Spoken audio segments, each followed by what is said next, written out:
Ever feel like you're just scrolling through the same old feeds, seeing the same old places?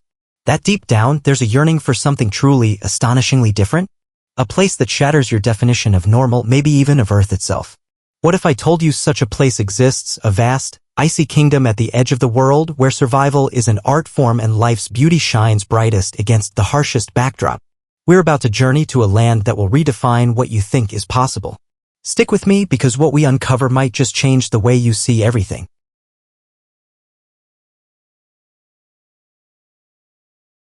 There are places on our planet that feel almost alien, landscapes so extreme they challenge every notion we have about inhabitable worlds. Imagine the coldest inhabited center in the northern hemisphere. This isn't a hypothetical, it's Greenland. A colossal island, over 2 million square kilometers, yet more than 80% of it is entombed in ice, a silent, frozen giant. The temperatures here don't just bite, they seep into your bones, a constant reminder of nature's raw power. Geographically, Greenland lies north of the Atlantic Ocean, a remote outpost that's not entirely independent. It functions with an autonomous structure but remains affiliated with the Kingdom of Denmark. You can feel the Danish cultural traces in its people, a subtle thread connecting this icy expanse to mainland Europe. Its capital, Nuuk, is also its largest city, yet large is relative here, home to approximately 20,000 souls. Across this entire, vast country, only about 60,000 individuals are etching out a life, a testament to human resilience. It truly makes you pause and appreciate the geography you call home, doesn't it?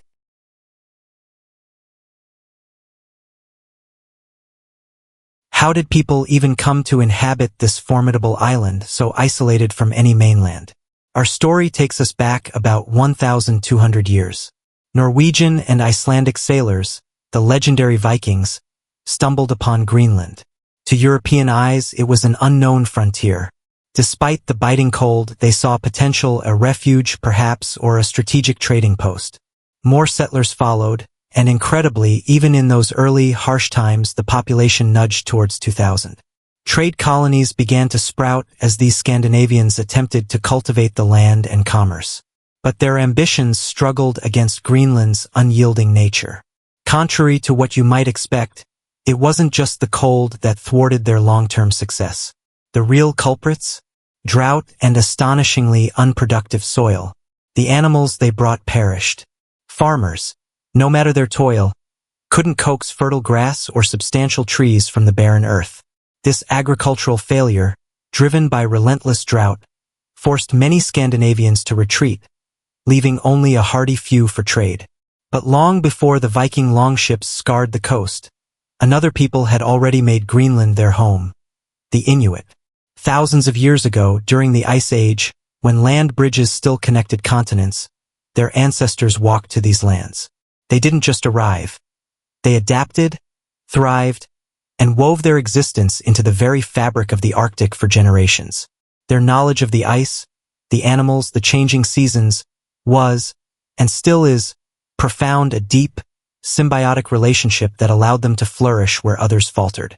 Their stories, their art, their incredible ingenuity in crafting tools and clothing from what the land provided, are a vital chapter in human history.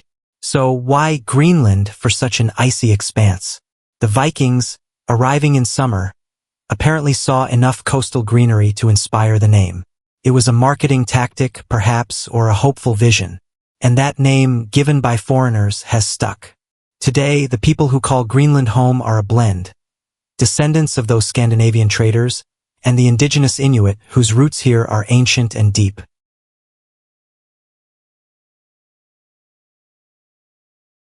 Greenland's relationship with the wider world is complex. In the 20th century, it even became a member of the European Union. But this didn't last. By 1985, following a public vote, Greenland chose to leave. Why? The EU was imposing restrictions on fishing, Greenland's primary livelihood, and on its fish exports. There were also concerns about the EU's interest in Greenland's fish reserves and its vast mineral wealth. The territory holds an estimated 35% of the world's uranium and significant iron reserves. The perception was that remaining in the EU would lead to continued exploitation. So Greenland chose its own path. Today, it remains accountable to Denmark but holds considerable authority over its own large-scale decisions. However, complete independence seems a distant prospect. Denmark provides nearly $1 billion annually to sustain life and services in Greenland. This economic lifeline is crucial, and Greenland's strategic importance hasn't gone unnoticed. Countries like China, Russia, and the United States show keen interest, drawn by those uranium and iron deposits, and by what are considered the world's largest fish reserves, a truly attractive asset. What about life for the average Greenlander? If someone wants to pursue higher education or needs specialized health services in Denmark, the Danish government covers all expenses. It's a significant safety net. But here's a fascinating quirk. You generally cannot buy land in Greenland.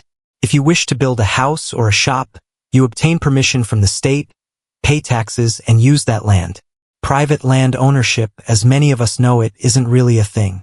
Most houses, especially in Nuuk, are government-supported structures, often painted in vibrant, cheerful colors that contrast sharply with the white landscape. If you were looking to buy one of these colorful homes, prices average around $350,000.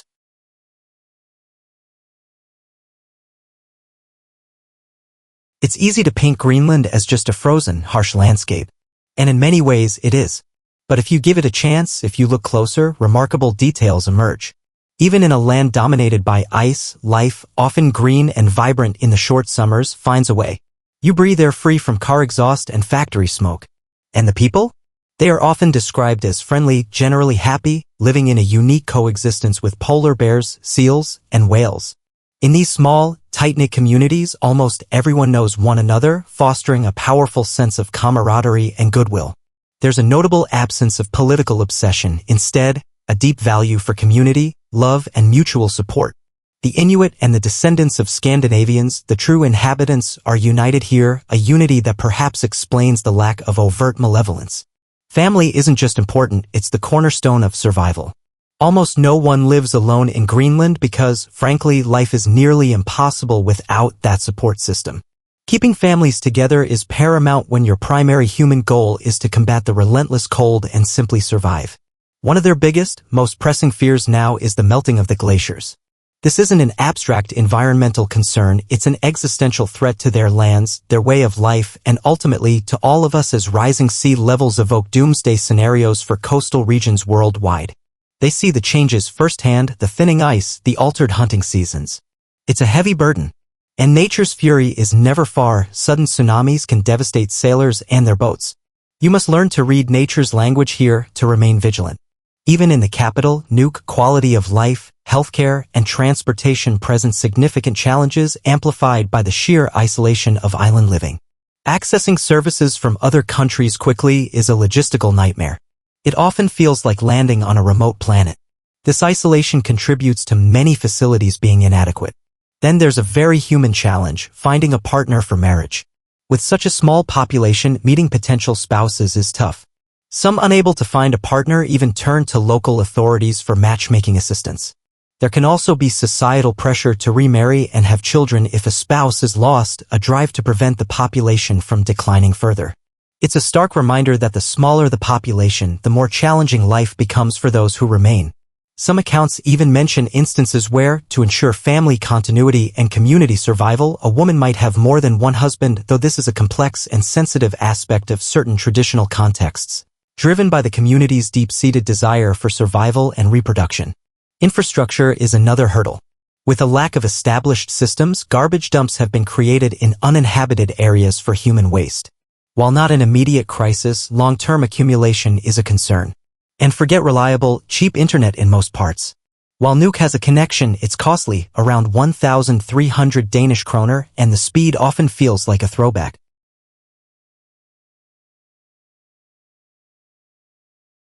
How do you even get around on the world's coldest inhabited island? Motorcycles and cars are a rarity, a few visible in Nuuk, but largely impractical. In rural areas, especially during the brutal winter months, the primary mode of transport is the sled, traditionally pulled by teams of incredibly resilient Siberian huskies. When temperatures can plummet to -50 degrees Celsius, motorized vehicles become unreliable, prone to breaking down.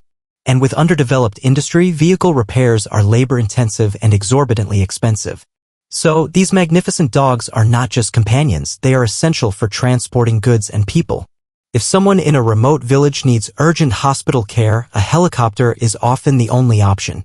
The land doesn't yield fruits and vegetables in the traditional sense. So, what sustains them? Hunting is the primary means. Villagers venture out to sea by boat, often in perilous conditions, to hunt seals and, historically, polar bears using rifles. After a hunt, the animals are skinned, the meat carefully preserved for food, providing vital sustenance. The skins are transformed into clothing, offering crucial protection against the unforgiving cold. This practice, born of necessity, helps them address their hunger and clothing needs. For those without boats, especially when rivers freeze solid, they attempt to break through thick ice sheets, fishing through their own incredible efforts. It requires special cutting tools and immense physical strength. If they're unsuccessful, starvation is a very real threat. The local diet truly encompasses everything the sea provides. You might find seal meat being prepared in homes or perhaps see a polar bear's head displayed in a restaurant, a symbol of a successful and revered hunt. Interestingly, gold or money aren't traditional wedding gifts here. Instead, a polar bear head is considered an incredibly prestigious gift for those deemed worthy.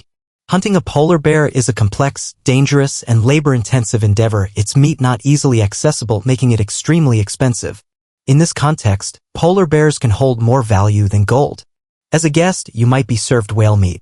Greenlanders traditionally eat a wide variety of foods, often holding a meat knife in one hand to expertly separate meat from bone. This is especially common among the Inuit, while Scandinavian families often maintain cultural customs inherited from Denmark.